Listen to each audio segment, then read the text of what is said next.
Folks, welcome back to the SubaNews for the 31st week of 2026. We're here because we got to talk about Subaru fenders.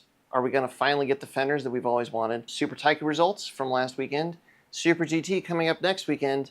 And Subaru wants to focus more on fun with their special vehicle planning office, which I think is very exciting. We're going to get into all of it. Before we do, just want to say make sure you like, subscribe, hit the hype button if you see it. That helps us out a ton. All right, so Subifest California was last weekend. One of the things that they had was a WRX that had a bunch of accessory prototypes on it, and one of them was, I believe, the fenders that we saw the patent for that we mentioned last week in the SubaNews. There was a little QR code that you could scan and vote, and Subaru, I don't know if you need to tabulate the votes. I think everybody wants these color-matched flared fenders.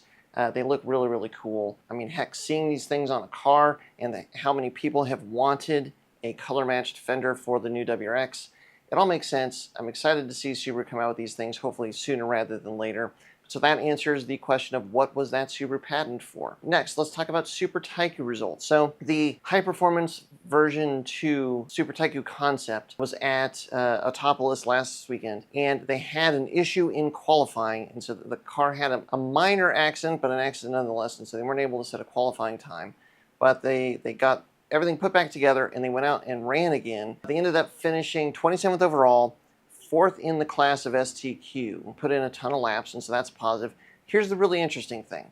So the fastest lap that they turned in the high performance version 2, well, let's just call it the STI, Super Taikyu STI, was a 2:04.369 second lap. Why does this matter? Well, even though they finished 4th in class, they put down the fastest time in the STQ class. The two fastest cars were the GR Yaris concepts. So one is the mid-engine Yaris, and one is the traditional Yaris that they're trying to kind of benchmark one against the other. They're basically 1 or 2 seconds faster than these two GR Yaris concepts. The other one that's really interesting is there's actually an ST USA class that has a Mustang. It's basically a Mustang Dark Horse, kind of like a GT4 class Mustang. The time that the Super Taikyu STI put down was actually 3 seconds faster than this ST USA Mustang. Does it mean that Super Taikyu STI is going to just stomp all over GT4 cars? Not necessarily. I mean, who knows all of the circumstances at play here. But, I mean, for them to put down a time of 2:04 and this basically GT4 Mustang to put down a time of 2:07, this speaks volumes about how competitive this next STI can and should be if it comes out basically in this Super Taikyu trim that we're seeing running. I mean, if Subaru is basically vetting, all of the engine and the drivetrain and everything like that, in terms of reliability and performance in the Super Taikyu car, which it seems like they should be doing and are doing, man, every time I see this thing go out and see what the results are, I think there's a lot of reason to get excited about what this next STI should be. So hopefully, Subaru, you're not going to keep us on the hook too much longer before you let us know what's going on with the new STI. All right, let's go on to Super GT. So Super GT is going back to Fuji this coming weekend. This is going to be an interesting race because last time they were at Fuji, it was kind of more of an endurance race. It was a 3-hour race. This time around, it's more of a sprint. It's 300 kilometers. So it's probably only be like an hour 20-minute long race. So it should be a much more rapid race. And I really hope that Subaru is able to work through and further development the setup of the BRZ GT300. Hopefully they get up to the front of the class, put down some blistering lap times at Fuji. Cannot wait to see what they do there. This video is brought to you by Everything You Need to Know. If you've been following us for any amount of time, you know that we've made a ton of videos. We've got a ton of content out there with a lot of good information for you about anything you might be doing with your Subaru. What we've done is we wanted to make it easier for you to find all of this information on a certain topic. And so if you put in everything into the search bar on the flynerstuning.com website, you're going to find these pages, like everything you need to know about 6-speed swaps, everything you need to know about suspension, brakes, timing belt kits. You name it, it's there, and all of our information, all the videos we've made, it's all collected together in one spot so you can really do a deep dive on these topics. It makes it easy for you. We don't have everything you need to know yet. We're going to keep building more, don't worry. But you don't have to wait. Go to our Knowledge Hub. This is our blog collection of all of the content that we've ever put out. There's blogs, there's videos, you name it. And you can click on the Knowledge Hub and then use that search bar to search for any kind of topic like picking a turbo or what is knock or anything that you might have on your mind. And that will bring you to the blog posts and the videos and stuff that we've done about that specific topic. So we're trying to make all of this information as easy to find, as searchable as possible for you. So we've got it under everything on the search bar on the main website. And then you click into the Knowledge Hub, check out all those blogs, see all the information that we've got out there.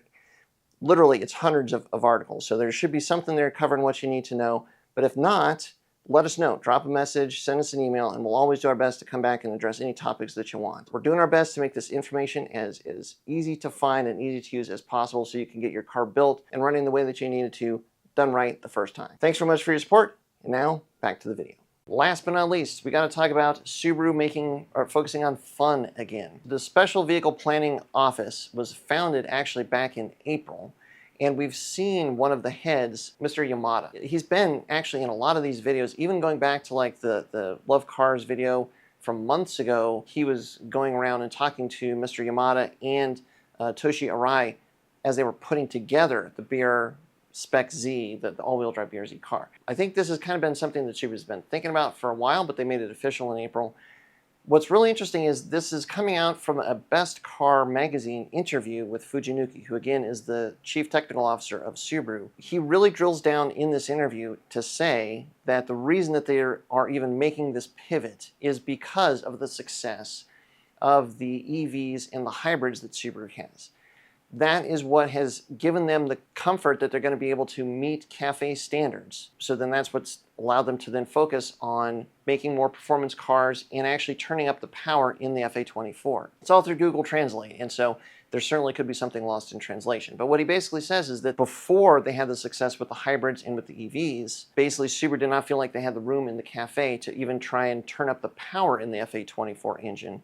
And which kind of explains why the WRX, when it got the FA24, the power numbers were really not that much different from the prior FA20 WRX. Now they're seeing the success of the hybrids, the success with the EVs, and it's giving them the confidence that they're going to be able to meet the CAFE standards.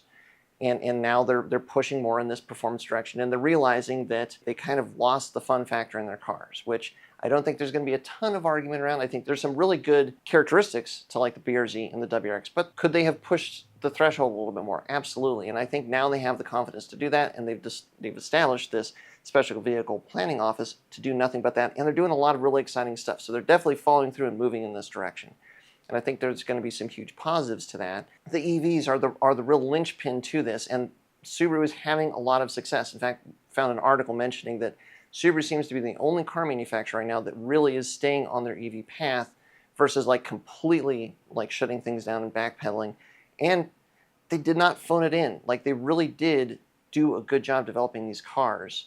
You know, the Uncharted, the Trail Seeker, the updated Solterra, and then hopefully the Getaway. There was a really interesting clip from Spike's Car Radio where he's been driving around in Uncharted and loves it, and it was a surprising clip.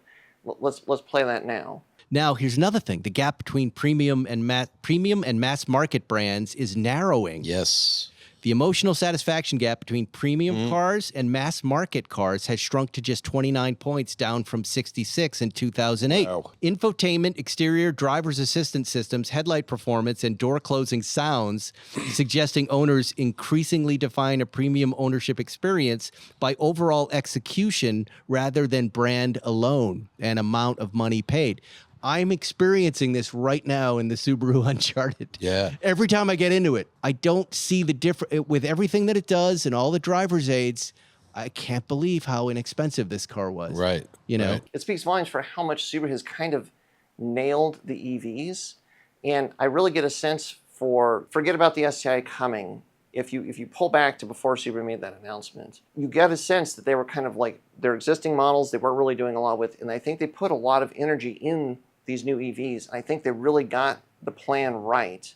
And I think they're having success with that now. For a lot of other auto manufacturers that were also dabbling in EVs, they're pulling back, or they kind of had some lackluster results.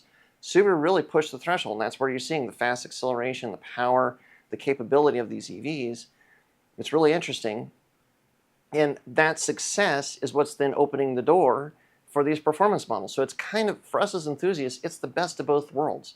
Subaru is able to mass produce these hybrids and EVs, and they're having success with that, and that's what's letting them produce these performance cars. So I think it's really exciting to see what's coming down the pipe. Subaru, you got to let us know, hopefully sooner rather than later, what you're planning with the Impreza, with the STI, all of these things. But it's exciting to see that now Subaru has the foundation to explore in this direction, and basically the founding of this Special Vehicle Planning Office is just more proof of that. Now, stay tuned, because next week it's Mount Washington Hill Climb. It's the climb to the clouds. If everything goes according to plan, we should have our VB in a trailer and headed to Mount Washington in just a very few number of days. We're going to let you into more of that process as soon as we have it, and we're about to wrap our kind of video on the Pikes Peak Hill Climb, our run up this year. So stay tuned for that as well. So there's a lot to look forward to and a lot to stay tuned for. Thanks very much for your support as always. Make sure you've got that the bell rung so you get notified every time we put one of these videos up. And until next time, as always, stay tuned to the Flatiron Institute.